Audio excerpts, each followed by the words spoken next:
The year is 1919. The world is still reeling from the devastation of the Great War, a conflict that has reshaped nations and altered the course of history. The Great War has ended, and the victors gather in Paris to determine the terms of peace.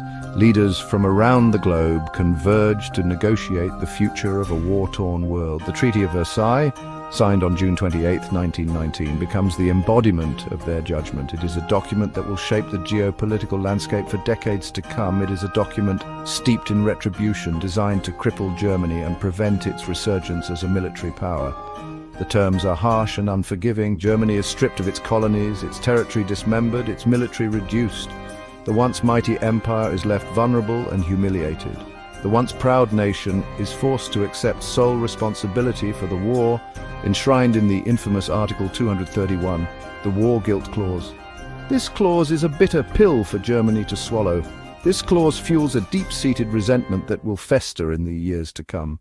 The seeds of discontent are sown, and they will grow into a dangerous force. Germany is ordered to pay an astronomical sum to the victors, a debt calculated to cripple its economy for generations. The financial burden is immense and suffocating. The burden of these reparations, coupled with the loss of its industrial heartlands, plunges Germany into an economic abyss. The nation struggles to rebuild amidst widespread poverty and despair. The Treaty of Versailles, intended to ensure peace, instead sows the seeds of future conflict. The harsh terms create a breeding ground for extremism and unrest. The victors, blinded by their desire for revenge, fail to grasp the dangerous consequences of their actions. Their short-sightedness will have far-reaching implications for the world. The economic consequences of the Treaty of Versailles are catastrophic for Germany. The loss of vital industrial regions, coupled with the crushing burden of reparations, cripples the German economy. Inflation soars, wiping out the savings of the middle class and plunging millions into poverty. Unemployment skyrockets as factories lie idle and businesses collapse. The social fabric of German society begins to unravel as desperation and despair grip the nation. The Weimar Republic struggles to maintain order amidst the chaos. The psychological impact of this economic collapse creates fertile ground for extremist ideologies to take root. Germany, once a beacon of European progress, is now a nation teetering on the brink. The social and psychological impact of the Treaty of Versailles cuts deep into the German psyche. The War Guilt Clause is seen as a national humiliation. The harshness of the treaty, the loss of territory, the crippling reparations all feed into a narrative of victimhood. This potent mix of resentment, humiliation, and economic hardship creates a fertile breeding ground for extremist ideologies. The stage is set for the rise of a charismatic leader who can tap into the wellspring of anger and resentment. Amidst the economic and social turmoil, a new political force emerges, the Nazi Party. Led by Adolf Hitler, the Nazis offer a toxic brew of nationalism, racism, and anti-Semitism. Hitler's ideology taps into the deep well of resentment and humiliation that festers in Germany. He blames the Jews, communists, and liberals for Germany's defeat and economic woes. The Nazis exploit the economic crisis to their advantage, appealing to the unemployed and the disillusioned. They use violence and intimidation against their political opponents. The Weimar Republic, weakened by internal divisions and economic paralysis, proves unable to withstand the Nazi onslaught. In January 1933, Hitler is appointed Chancellor of Germany, marking the beginning of the end for German democracy.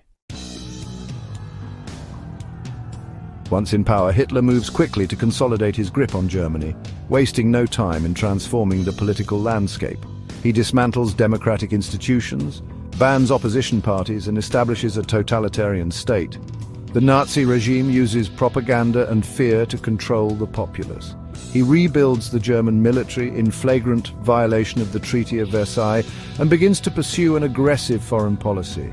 This military expansion is a clear signal of his intentions. In 1936, Hitler remilitarizes the Rhineland, a demilitarized zone bordering France. This bold move goes unchallenged. The Western powers, hesitant to confront Hitler, do nothing. Their inaction is seen as a sign of weakness. Emboldened by their inaction, Hitler grows even bolder. His confidence swells as he realizes the lack of immediate consequences. In 1938, Hitler annexes Austria into the Third Reich. This event, known as the Anschluss, is a significant step in his expansionist agenda. The Anschluss is met with protests from the international community, but no concrete action is taken. The world watches, but remains passive. Later that year, Hitler sets his sights on the Sudetenland, a region of Czechoslovakia with a large German-speaking population. His ambitions are clear.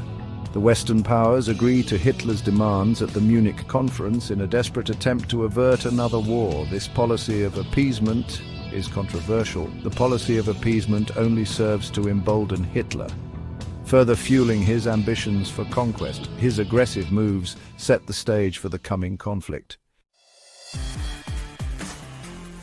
On September 1, 1939, German forces unleash a devastating blitzkrieg upon Poland.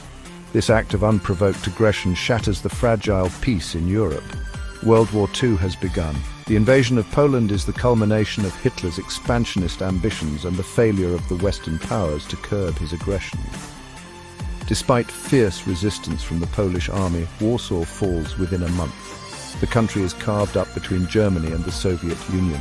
Britain and France declare war on Germany on September 3, 1939. The world watches in disbelief as Europe plunges headlong into another war. The hopes for a lasting peace embodied in the Treaty of Versailles lie shattered.